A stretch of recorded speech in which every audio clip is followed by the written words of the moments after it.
come back to making vlogs when I'm single, two, when I'm reading a lot and consuming a lot of magical, creative, musical inspiration, and I just want to share it.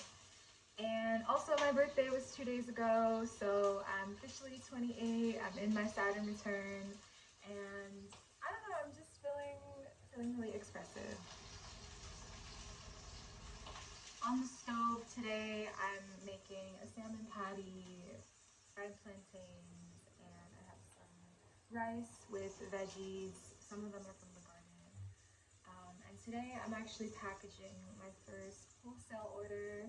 I don't often do wholesale, but I will be packaging 100 bath salts to send to an org that will then send out a bunch of gift boxes to their clients for the end of the year.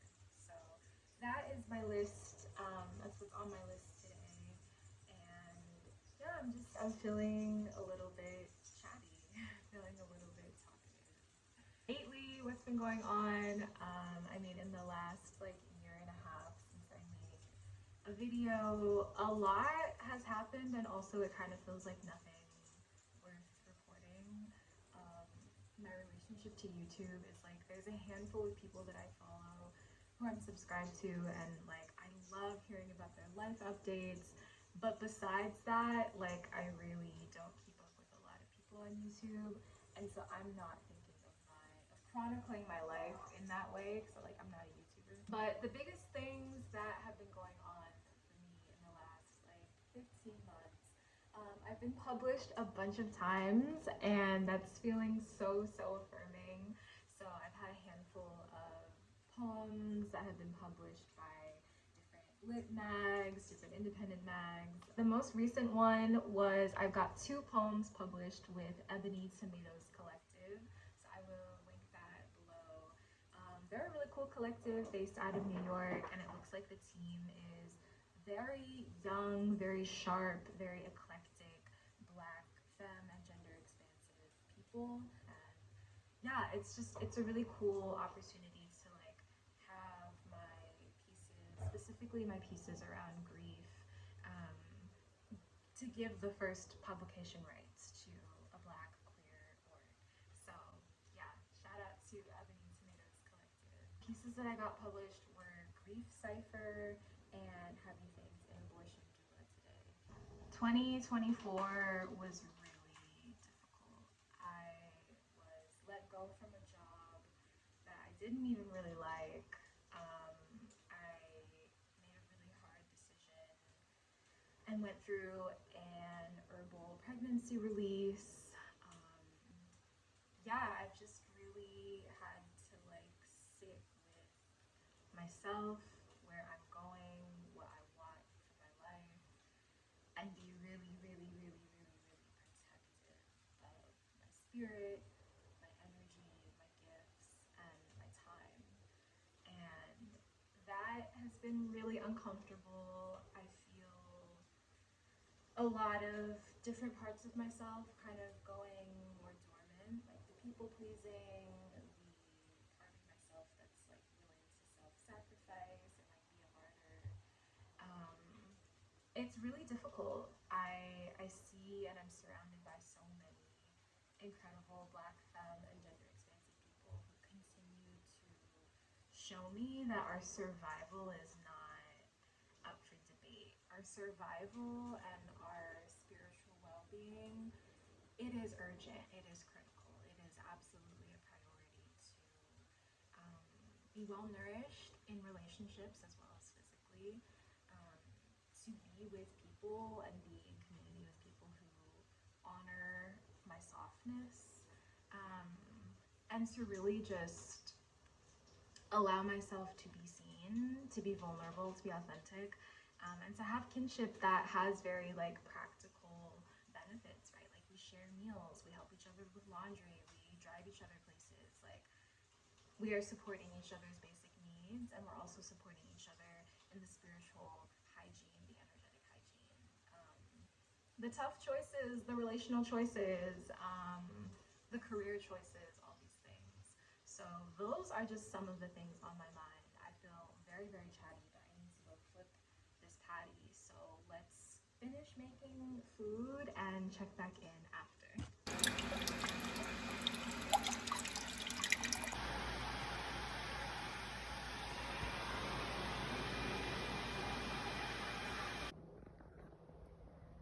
So I have the first batch. I'm going to be doing them in batches of 25. So I have 4 rounds of this to go, but I'm going to be slowly adding some of the herbs into the Epsom salt, breaking it up, and then packaging it into the vials.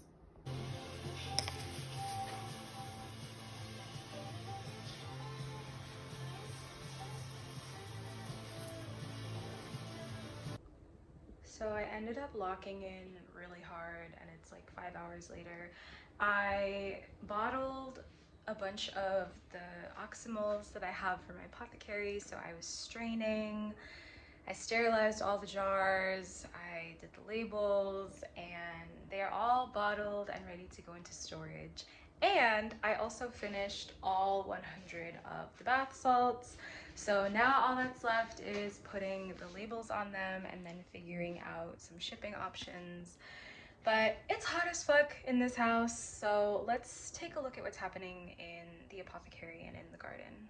So this year I've really locked in the great lock-in when it comes to growing herbs and growing enough so that I have a substantial batch.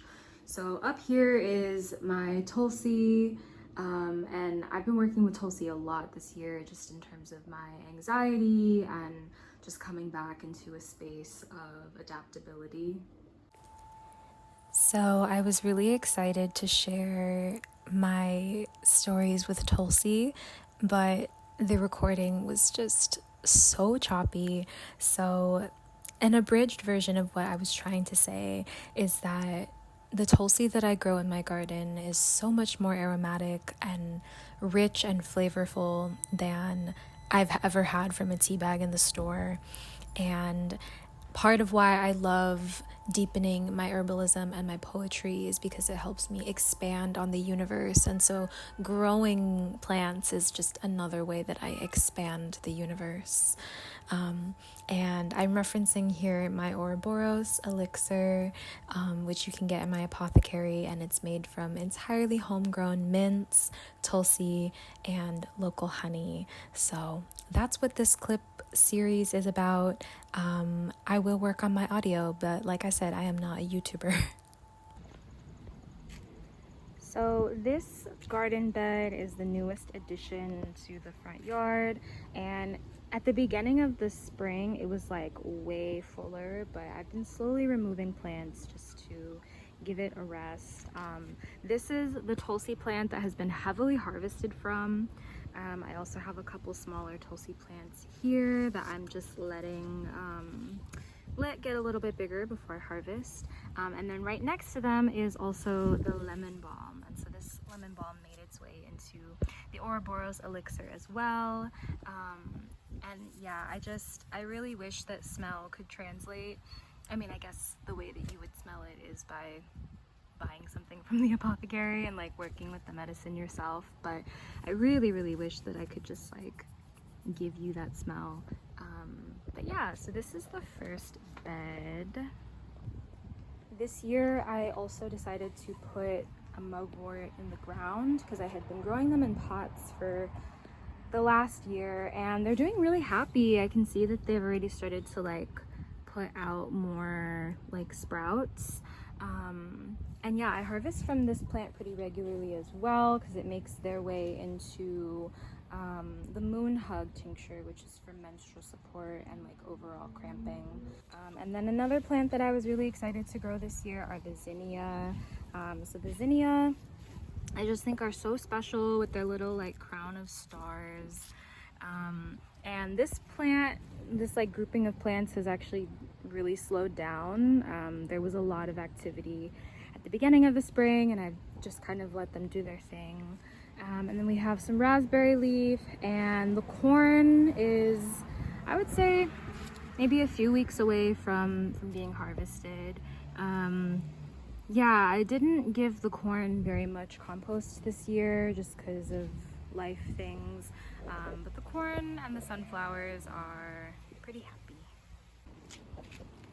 I also have another tray of tulsi. I'm really excited to hone in on my seed saving. So all of these tulsi are germinated from seeds from the plant up front. So this is like the second generation of seeds now, and I'm not going to put them in the bed right away just because, like I said, I want to give them a break, give the bed some rest. But all of these plants I'll eventually up pot, and hopefully I can find permanent homes for them. So the basil has been popping off. I recently started a new to me spiritual practice, and I've been working with basil a lot.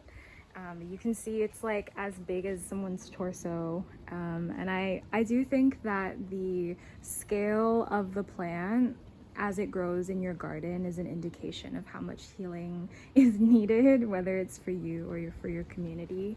And then the tomatoes are definitely on their last leg. We have one heirloom tomato and then like one bunch of cherry tomatoes. So once I harvest those, I'm gonna also harvest all the basil and the kale and just cut everything down and let this bed rest. Once again, the audio cut out, but I was ending the video by talking about some of the books that I'm reading. I recently finished Mooncakes, and I'm moving on to Dreaming the Dark by Starhawk.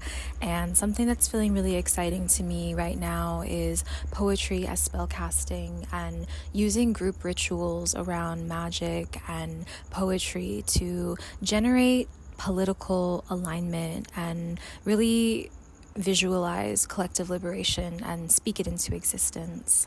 I ended the night by going to a poetry club where I met the current poet laureate of San Diego as well as the former one, and we sat in circle and talked about Oliver de la Paz's diaspora sonnets, and it was a really lovely evening. So thanks for hanging out with me and letting me be sporadic in this YouTube space. I'll see you in a video maybe soon, maybe in a year. Bye.